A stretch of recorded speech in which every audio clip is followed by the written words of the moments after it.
Hey guys, how is going? We are back to our tactics. Okay, here I can say check and win the rook, but that's not the way we want to win, right?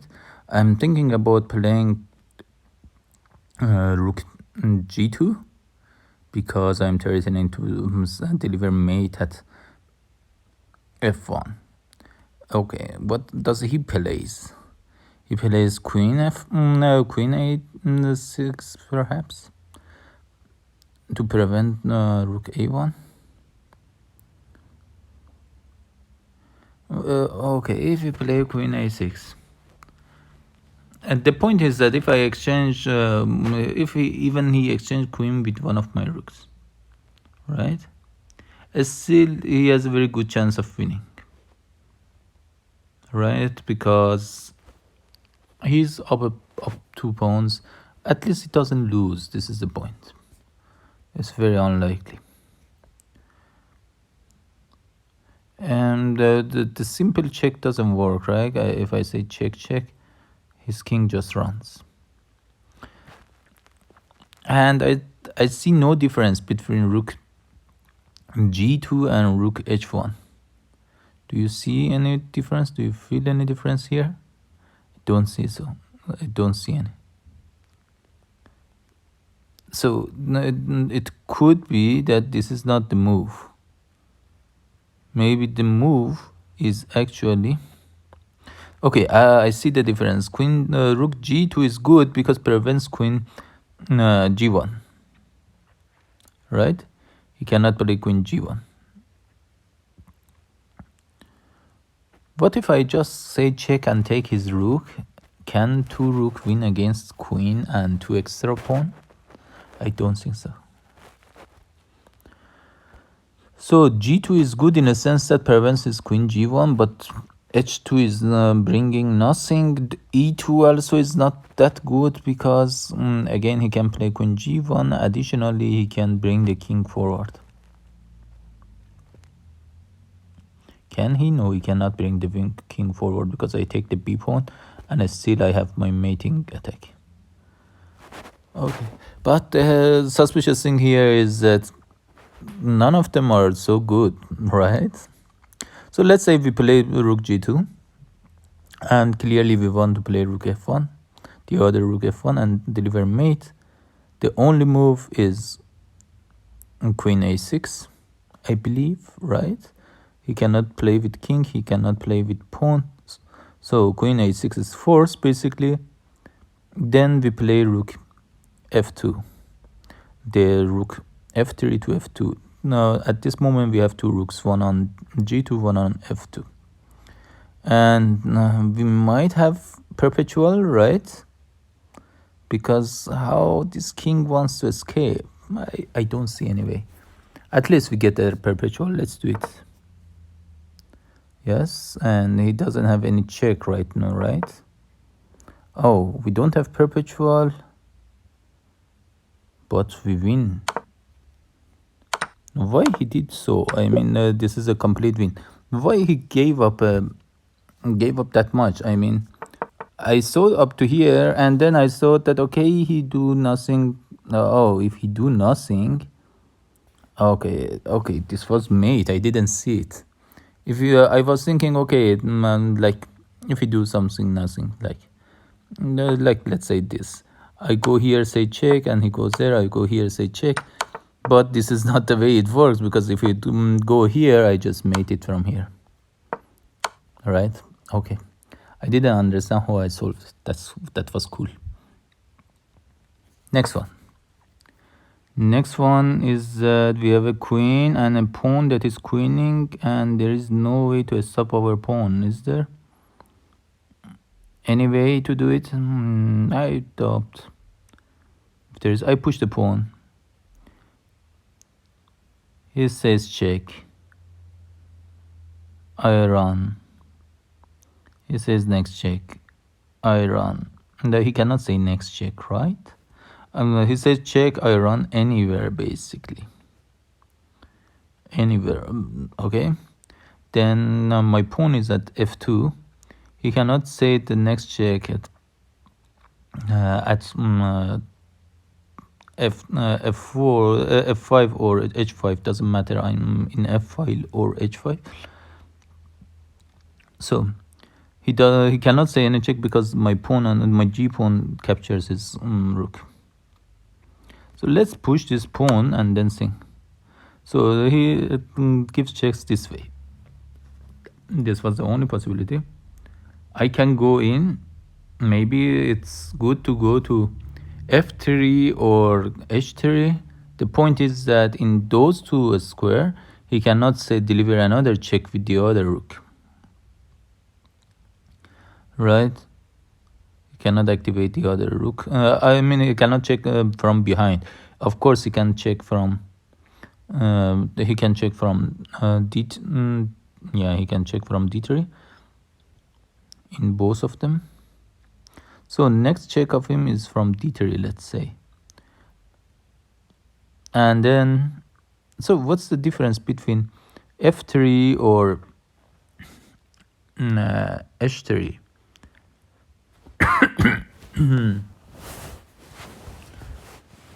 Maybe f3 is better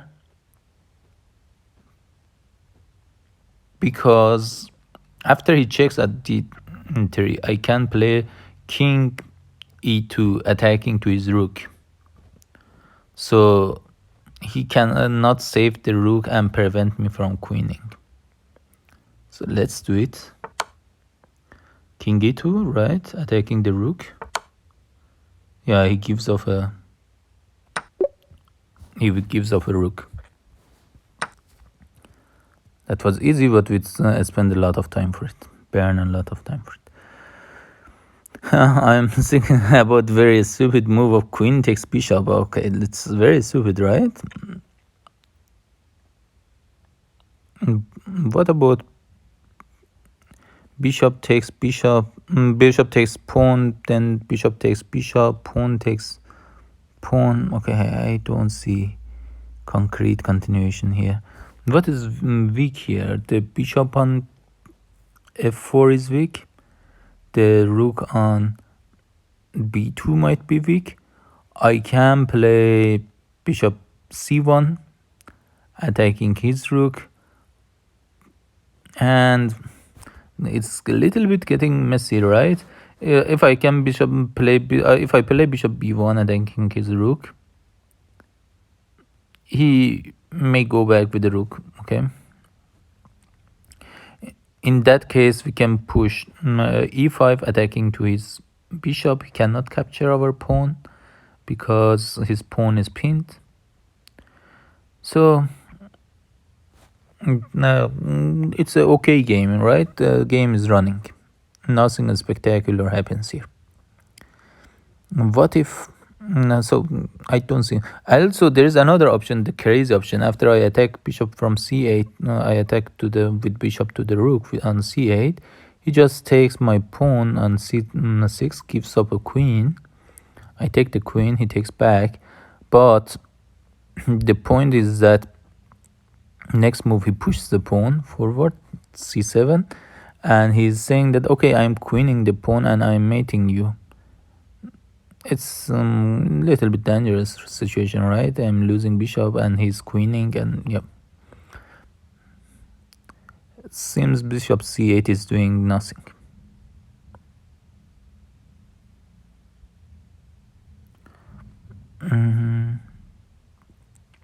How could I attack both rook and bishop?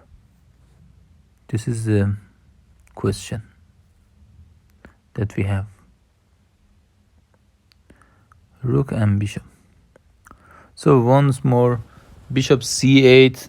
If he do nothing, I can play e5 and then he kick his bishop, but his bishop just attacks my queen. That's it. I could even take the c pawn with my queen and claim that, okay, I'm up several pawns and that's good. Oh, I've noticed the point of the game. Okay, I just noticed that I'm up a piece, so it's just enough to hold it, right? So I just shouldn't mess it up. What if I simply just capture the pawn, right? I'm up a piece and I capture the pawn and I'm very happy. If he takes my bishop, I take it back. What can he do? I don't see anything. He has some checks, but it doesn't work. Sorry, just .com, I just don't see what is the point of this puzzle.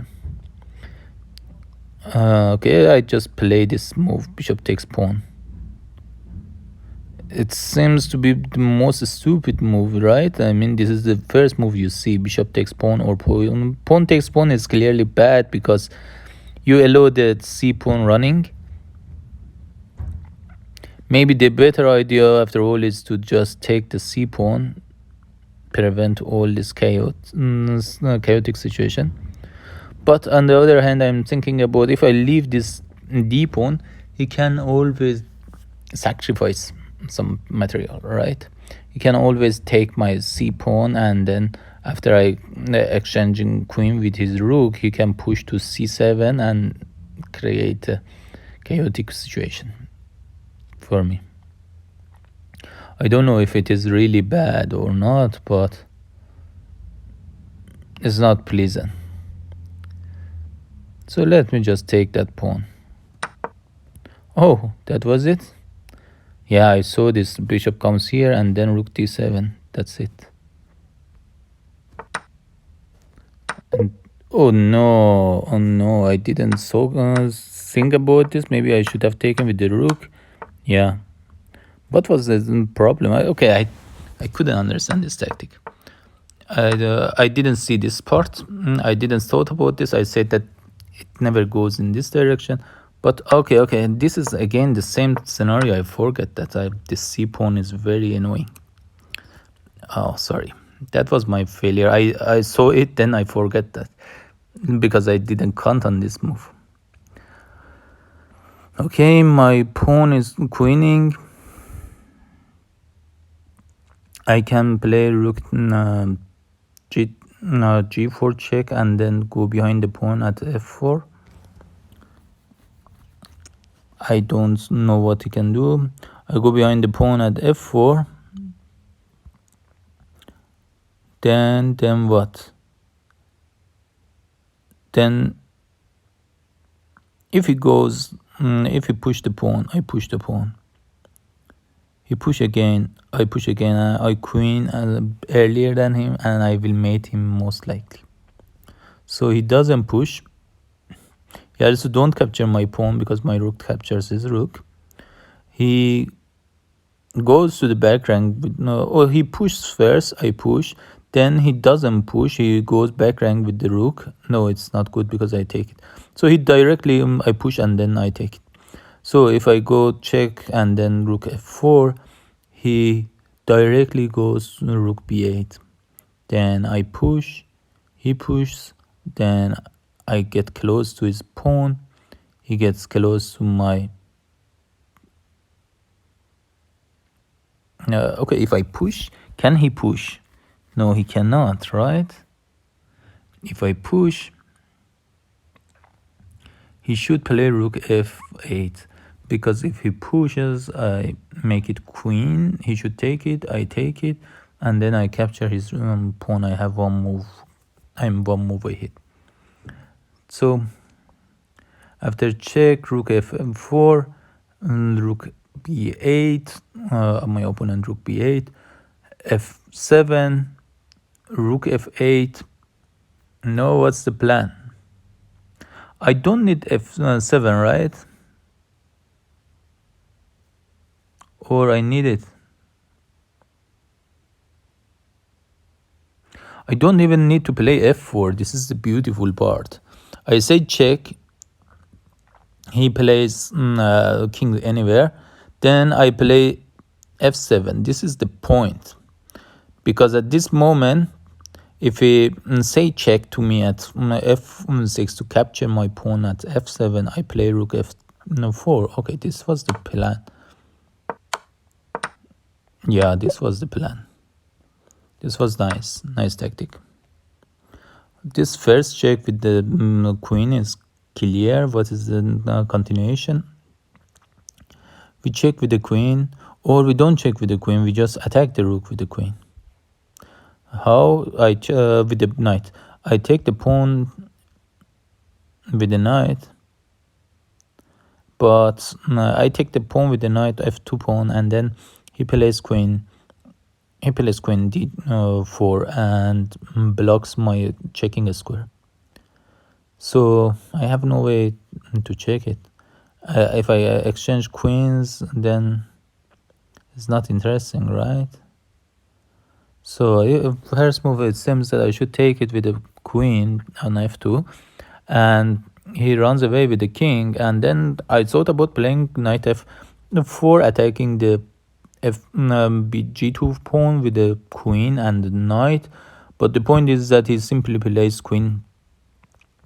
He simply plays queen f1 and defends everything, right? Suppose my queen is at f2, my knight is at f4, and his queen is at f1. How could I try to mate him? Oh, nice move. Now is not knight f4, is to cut his queen and rook connection by playing knight e1. Knight e1 also attacks g2 pawn, but on the other hand, he cannot play queen f1 anymore because I will capture it. Because the rook and queen are not connected. So let's do it.